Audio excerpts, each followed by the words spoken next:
जमीन मुर्दा नहीं होगा वो शिफा को वोट देगा। जिसके दिलो दिमाग में तड़प होगी वो शिफा को वोट देगा। जिसके जिस्म में हरारत होगी वो शिफा को वोट देगा। जो हमारी बहन के आंसू को अपनी बहन समझेगा वो शिफा को वोट देगा। जो ओखला को अपना घर समझता है वो शिफा को वोट देगा। जालिमों का साथ मत दो, मजलूमों का साथ दो, इंसाफ का साथ दो, इंसाफ को सर बुलंद करो। और मोदी को हम कहना चाह रहे हैं कि आप वक्फ का बिल बनाने जा रहे हैं, याद रखो वक्फ का कानून बनेगा तो भारत में प्रोटेस्ट होगा, इंशाअल्लाह होगा। नफरत की बीमारी है, जिनकी सोच और फिक्र में यह है कि नहीं क़यादत नहीं उभरने देंगे। आज आम आदमी पार्टी कह रही है बीजेपी आ जाएगी। कोई कहता ओवैसी साहब आप तो कौम की लीडरशिप की बात करते हैं। हाँ मैं करता हूं, करता रहूंगा, मगर मैं बेईमानों की और बेनामी की लीडरशिप का कायल नहीं हूं। मैं आजाद लीडरशिप का कायल हूं जो गरीबों के लिए लड़े। अरे तुम्हारी जबान तो तुम्हारे केजरीवाल के सामने झुक जाती है, तुम मुंह नहीं खोल सकते। अगर तुम मुंह खोलते थे तो तुम शिफा का नाम लेते। अगर तुम आजाद होते तो तुम तबलीग की जमात पर झूठा इल्जाम नहीं लगाते।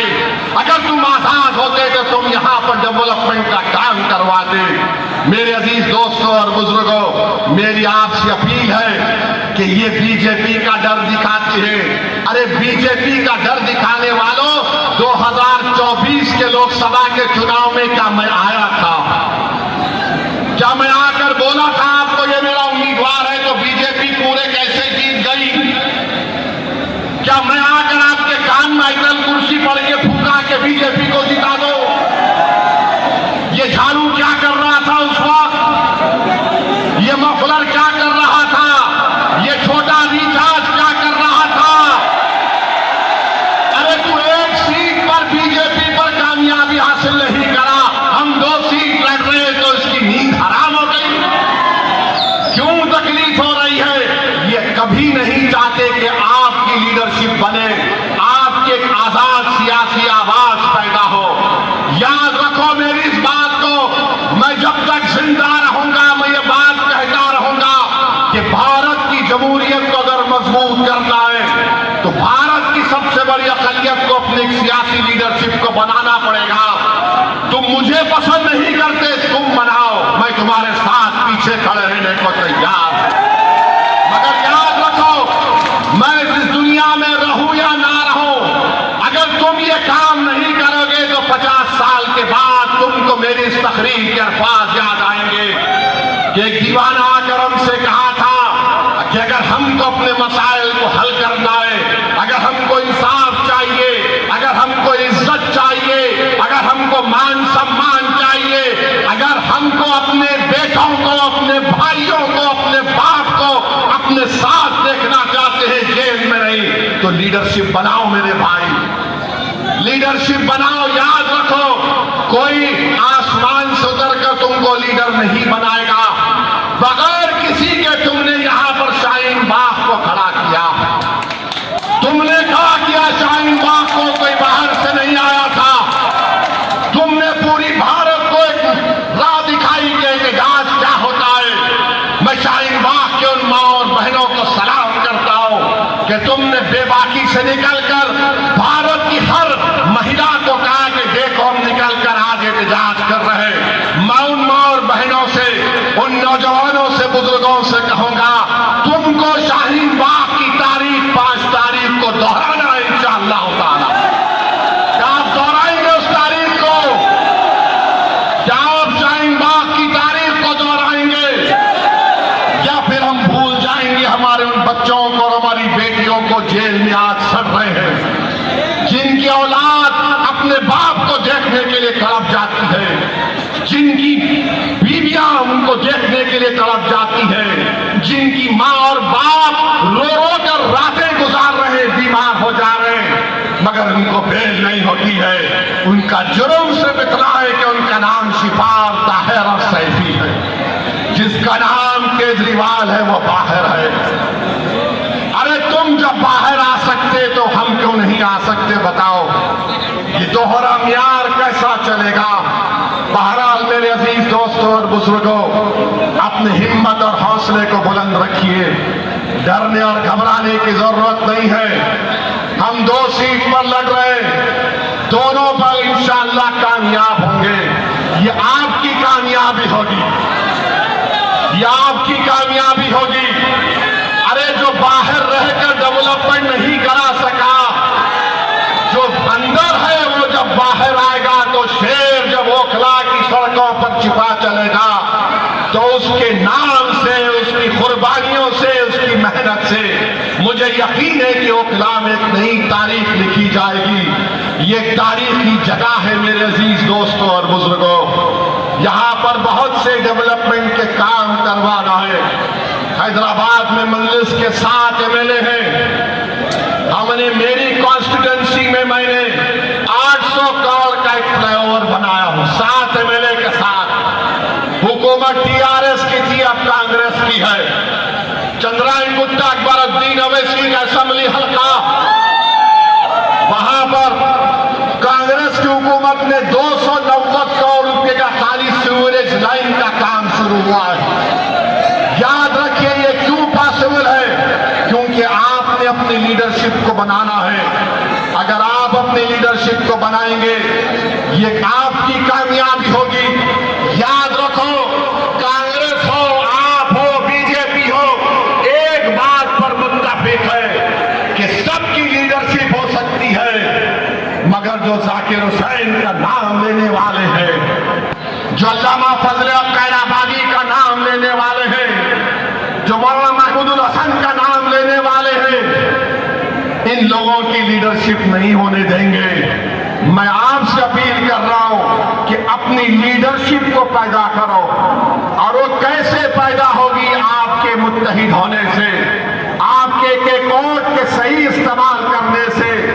यहां से कोई बीजेपी नहीं कामयाब होगी। ये केजरीवाल नंबरी झूठा है, झूठा नंबर 1 है। अगर झूठों का कंपटीशन होगा तो 2 लोग फाइनल में आएंगे, एक मोदी और दूसरा केजरीवाल। इतनी झूठ बोलते हैं, सफाई से बोलते हैं, और मासूम जनता उनका यकीन भी कर लेती है। मैं ओखला की आवाम से अपील कर रहा हूं कि ओखला के डेवलपमेंट के लिए, और जो आपके दरमियान में खड़े होकर आपकी आवाज बनाओ, जिसने आपके लिए आफतें उठाई, जिसने आपके रोशन मुस्तकबिल के लिए अपना चैन और सुकून कुर्बान कर दिया, आज हम शिफा के नाम। और यहाँ से इंशाअल्लाह ताला जब आप वोट डालने जाएंगे तो मुझे यकीन है कि आप मजलूम का साथ देंगे, आप जालिमों को हराएंगे, आप नाइंसाफी करने वाली दोनों पार्टी और हुकूमतों को सबक सिखाएंगे, और आप जो जेल में जो हमारे लोग सड़ रहे हैं पिछले 5 साल से, उन बेजुबानों की आवाज आप बनकर 5 तारीख के दिन पतंग के निशान पर बटन दबाएंगे। मेरे अजीज दोस्तों और बुजुर्गों, मेरी इज्जतदार माँ और बहनों, बहुत से लोग इस बात का सवाल कर रहे हैं कि मजलिस ने 2 उम्मीदवार जो दिल्ली के असेंबली इंतखाबात में उतारे हैं वो जुडिशियल कस्टडी में है। आखिर इनको क्यों उम्मीदवार बनाया गया? लोग बहुत से तबसरे भी कर रहे हैं, बात तो मनगढ़ंत बातें करते हैं, और जो इस तरह की बकवास करते हैं वो कानून को नहीं जानते, और उनके दिलो दिमाग में एक नफरत भरी हुई है। भारत के कानून के लिहाज से शिफा और ताहिर साहब इलेक्शन लड़ सकते हैं, इसीलिए असदुद्दीन ओवैसी ने इन दोनों को मजलिस इत्तेहादुल मुस्लिमीन का उम्मीदवार बनाया है। अब जो लोग बीजेपी, आप और दूसरी पार्टियों के लोग अखबारात और मीडिया से बात करके कह रहे हैं कि इनके ऊपर फुला दफात लगी हुई है। मैं उन लोगों से पूछना चाहता हूं, भारत की पार्लियामेंट में करीब 250 ऐसे एमपी जीत कर आए हैं जिन पर बहुत सीरियस क्रिमिनल केसेस है।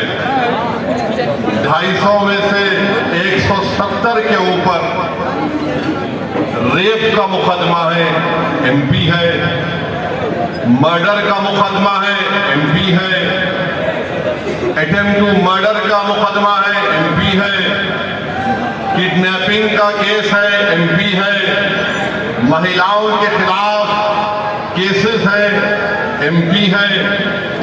इसमें बीजेपी के करीब 94 जीतने वाले कैंडिडेट्स के ऊपर क्रिमिनल केसेस हैं, जिसमें से 63 के ऊपर सीरियस क्रिमिनल केसेस हैं। तो ये लोग जो वो बकवास कर रहे हैं, कांग्रेस पार्टी के 32 एमपीज के ऊपर सीरियस क्रिमिनल केसेस हैं, समाजवादी के 17 के ऊपर सीरियस क्रिमिनल केसेस हैं, शिवसेना के करीब 4 एमपीज के ऊपर क्रिमिनल केसेस हैं। ये लोग इलेक्शन जीतकर भारत की सबसे बड़ी पंचायत में बैठे हुए हैं और जो कुछ नहीं किए उन पर झूठा एक मुकदमा लगाकर 5 साल से उनको जेल में रखकर अगर कोई तबसरा कर रहा है कि ये इलेक्शन क्यों लड़ रहे हैं, उन तमाम लोगों से मैं कह रहा हूं कि तुम चुल्लू भर पानी में डूब मरो बेशर्मो। भारत की पार्लियामेंट में इतने एमपी जीत कर आ रहे हैं कि एक पार्टी के एमपी के ऊपर सीरियस क्रिमिनल केसेस हैं, तुमको वो दिखाई नहीं देता क्योंकि जिसका नाम शिफा है, जिसका नाम तायर है, तुमको वही नजर आता। इससे तुम्हारी तंग नजरी का इजहार होता है। हम बराबर टिकट दिए, पहली मर्तबा नहीं दिए हैं, फिर से देंगे। अगर जो कोई सरकारें किसी के ऊपर जुल्म करेगी और नाहक उनको जेल में डालेगी, तो जमहूरियत का तकाजा ये भी है कि आप उन बेजुबानों की आवाज बने। मजलिस ने कोई गुनाह नहीं किया, बल्कि मजलिस ने अच्छा काम किया। और अगर कोई मुझे पूछेगा क्या कह रहे हो, तो क्या जॉर्ज फर्नांडिस के ऊपर बड़ौदा डायनामाइट केस नहीं बुक हुआ था? बिहार के मुजफ्फरपुर से जेल में बैठकर जॉर्ज फर्नांडिस इलेक्शन जीते, तो इंशाअल्लाह ताला शिफा भी जेल में बैठकर ओखला का इलेक्शन जीतेगा और एमएलए बनेगा इंशाअल्लाह ताला। अब आप बताइए कि जो 5 साल से जेल में है, ना कोर्ट में कार्रवाई चलती है, ना मुकदमा खत्म होता है, ना विटनेसेस का एग्जामिनेशन होता है, मगर प्रोसेस एक पनिशमेंट बना दिया गया। शिफा जेल में क्यों है और केजरीवाल जेल के बाहर क्यों है? शिफा जेल में क्यों है? अमानतुल्लाह को बेल क्यों हो गई? सिसोदिया को बेल क्यों हो गई? शिफा को बेल क्यों नहीं होती? जैन को बेल हो जाती है, ताहिर हुसैन को बेल नहीं होती है। बताओ कौन किससे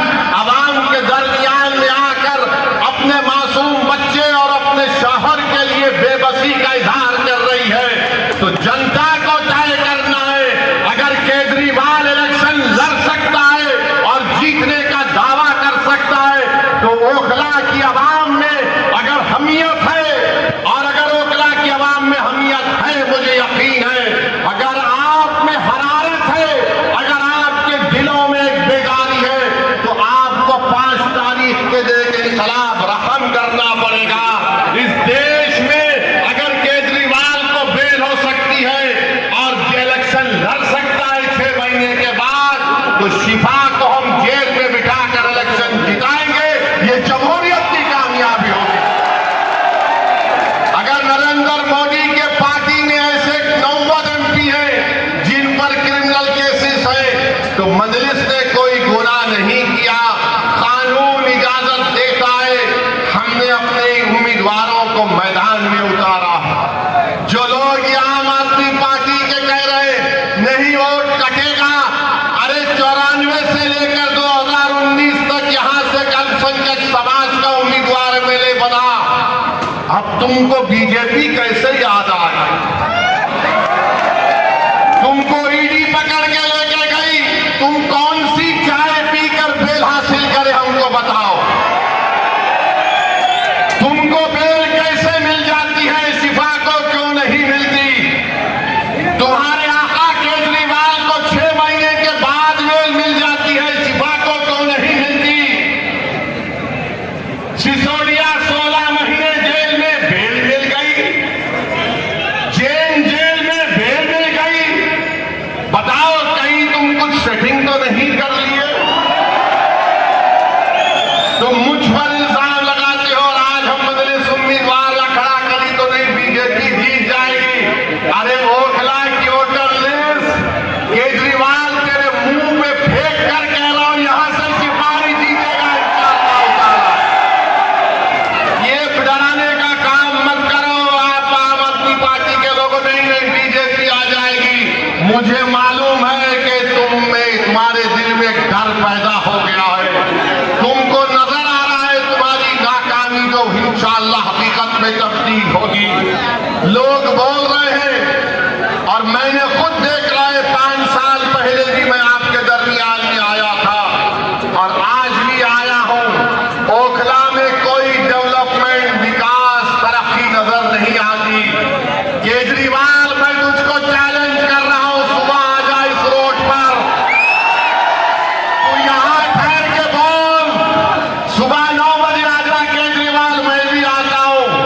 तुमको एक आवाज सुनाई देगी, पानी ले लो, पानी ले लो, पानी ले लो। पहली मंजिल पर कहा जाएगा 25 रुपये, दूसरी मंजिल पर 30 रुपये।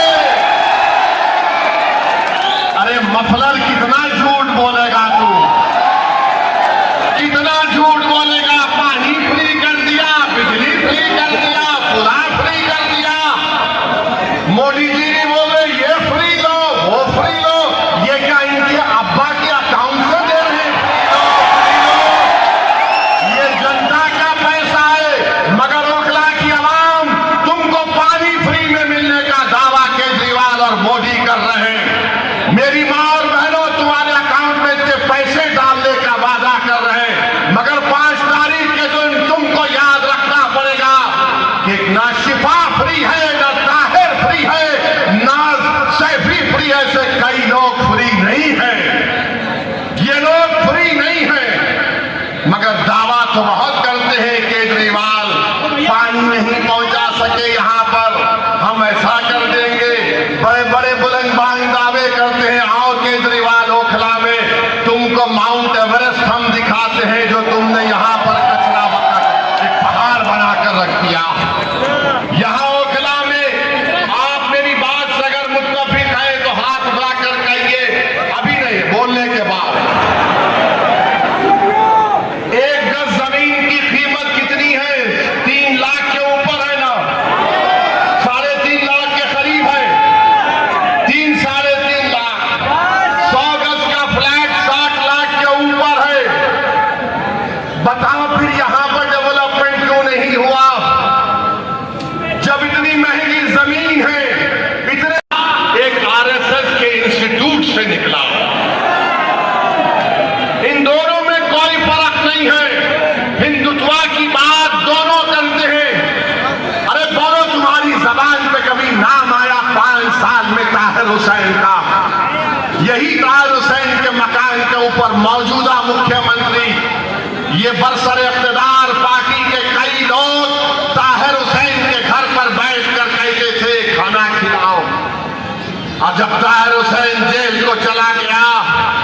तो तुमने उसकी तरफ देखना तो छोड़ो, तुमने उसका नाम तक नहीं लिया।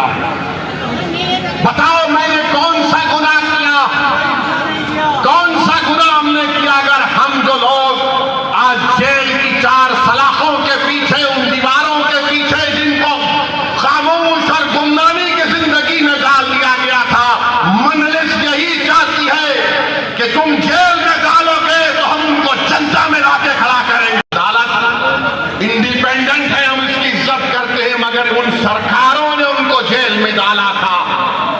कानून का इस्तेमाल सरकार ने किया। और क्या गलती थी शिफा की कि CAA का एहतजाज शिफा ने करवाया था। बहुत अच्छा किया। डेमोक्रेसी में, जमहूरियत में एहतजाज होना चाहिए, मगर निशाना किसको बनाया गया था? जब शाहीन बाग का यह एहतजाज जो पूरे मुल्क के लिए एक मशाले राह बन गया था, यही केजरीवाल ने कहा था ये बीजेपी स्पॉन्सर्ड है। ओखला की आवाम, आज आपके पास एक मौका आ रहा है कि जिन्होंने आपके एहतजाज को बीजेपी स्पॉन्सर्ड कहा था, आप अपने वोट के जरिए उनको आपको जवाब देना है। जब कोविड में तबलीगी जमात के मरकज को ताला लगा दिया गया तो सबसे पहले सुपर स्प्रेडर का नाम तबलीगी जमात को देने वाला कौन था? यही केजरीवाल की सरकार थी। यही केजरीवाल की सरकार थी, जो बाद में अल्लाह ने दिखा दिया कि सब झूठ था, मरकज को बंद कर दिया गया। मेरे अजीज दोस्तों और बुजुर्गों, ये ओखला है जहां पर डॉक्टर जाकिर हुसैन ने अपनी आखिरी सांस ली। ये ओखला है जहां पर गांधी आए। ये ओखला है जहां पर बड़े बड़े जय्यद उलमा इकराम आए। आज उस ओखला की आवाम को अपनी बेदारी का एक सबूत देना पड़ेगा। अरे जो लोग बीजेपी का और डर दिखा रहे हैं, अरे यहां पर 94 से लेकर 2019 तक यहां पर कोई बीजेपी नहीं जीती, ना इस बार भी जीतेगी, मगर तुमने कुछ काम नहीं किया। यहां पर कुछ काम डेवलपमेंट का नहीं किया। सरकार तुम्हारी, एडमिनिस्ट्रेशन तुम्हारा, तुम अगर दूसरे दिल्ली के असेंबली हल्के जांच में डेवलपमेंट का तुमने काम किया, यहां पर कौन सा काम किया बताइए आप? कुछ काम नहीं किया गया यहां पर। तो डेवलपमेंट के लिए भी आपको शिफा के हक में अपने वोट का इस्तेमाल करना पड़ेगा। मेरे अजीज दोस्तों और बुजुर्गों, जो लोग आज जेल में 5 साल से सड़ रहे, दिल्ली हाई कोर्ट ने कहा this cannot go on, we will not allow this. Court ने कहा, सुप्रीम कोर्ट ने ताहिर हुसैन की बेल पिटीशन पर एक ऑनरेबल जज ने कहा कि 5 साल में इनके केस में क्या पेशरफ्त हुई है। मेरे भाई, जो लोग मुझ पर इल्जाम लगाते हैं, इल्जाम इसलिए लगाते हैं कि असदुद्दीन ओवैसी हमेशा बेजुबानों के साथ खड़ा था और खड़ा रहेगा। जो कमजोर है वो मेरी आंखों में मजबूत था और रहेगा इंशाअल्लाह ताला। जो हुकूमतें और वक्त के जालिम और जाबिर लोग किसी को दबाना चाहते हैं, तो मजलिस उनको दबाने नहीं देगी, हम लड़ेंगे। CAA का कानून भारत की पार्लियामेंट में लाया गया था। मोदी के 300 MPs के सामने मैं और इम्तियाज जलील ने खड़े होकर कहा कि हम तुम्हारे उस काले कानून को नहीं मानते, हम उसको फाड़ते हैं। हम भी नहीं मानते उस कानून को। मेरे अजीज दोस्तों और बुजुर्गों, ये 10 साल से केजरीवाल की सरकार है, 18 महीने से वक्फ बोर्ड नहीं बनता। बताओ केजरीवाल के मेले तुम्हारी पार्टी ने वक्फ बोर्ड क्यों नहीं बनाया? तुम नहीं बनाए, मोदी ने अपने ओहदेदारों को बिठा दिया। बहरहाल मेरे अजीज दोस्तों और बुजुर्गों, आप तमाम से अपील करने आया हूं कि 5 तारीख के दिन ओखला के आसमानों में सिर्फ एक ही निशान दिखाई देना चाहिए, वो पतंग का निशान होना चाहिए। पतंग के निशान पर बटन दबाकर आप अपनी पार्टी को कामयाब करिए, शिफा को कामयाब करिए, जो हमारे लिए खड़ा रहा उसको कामयाब करिए। मैं आज आपके इलाके में दौरा किया हूं, इंशाअल्लाह ताला और भी पैदल दौरे होंगे ना, और भी पैदल दौरे होंगे, आपसे मुलाकात होगी। बहुत बहुत शुक्रिया। अस्सलाम वालेकुम।